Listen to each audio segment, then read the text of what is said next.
Tout pour investir, la place de l'IMO. Et si vous étiez votre propre locataire, Marie? Est-ce que ça serait pas votre rêve? Ah, on n'est jamais mieux servi que par soi-même.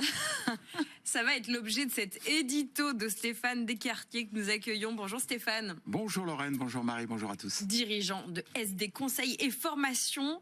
Et si vous étiez votre propre locataire, voire votre propre propriétaire, racontez-nous, c'est votre édito. Oui, c'est de l'autosatisfaction immobilière en quelque sorte.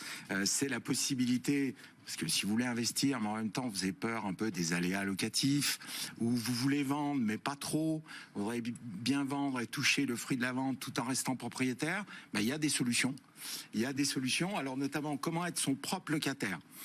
Bon, ça c'est un montage qui est très courant, c'est pas quelque chose effectivement qu'on va découvrir. Beaucoup de chefs d'entreprise le pratiquent, des dizaines de milliers de chefs d'entreprise le pratiquent. Des médecins, des avocats par exemple. Les médecins, les avocats, tous les experts comptables qu'on peut rencontrer, en tout cas que je connaisse, sont propriétaires de leurs locaux et louent leur activité. Donc le principe est le suivant, vous êtes chef d'entreprise, votre activité marche bien, vous payez vos charges, vous payez bien sûr un loyer, mais vous payez un loyer un tiers. Et à un moment donné, vous dites, pourquoi pas devenir propriétaire de mes bureaux, de ma boutique, de mes locaux. Donc pour ce faire, alors il y a deux solutions, soit c'est l'entreprise qui achète, mais encore mieux, vous pouvez acheter à titre personnel, soit en direct, ou soit au travers d'une SCI avec vos associés ou éventuellement votre famille. Vous achetez les locaux qui vous correspondent bien et vous les louez ensuite à votre entreprise. Donc ça comporte quand même pas mal d'avantages parce que le locataire, vous le connaissez, il est plutôt sympa. Voilà, il va pas être trop. Alors attention, il faut que le loyer soit dans le marché, etc. Bien sûr. Mais l'intérêt des locaux commerciaux, c'est qu'on a quand même des rendements qui sont supérieurs au logement, par exemple.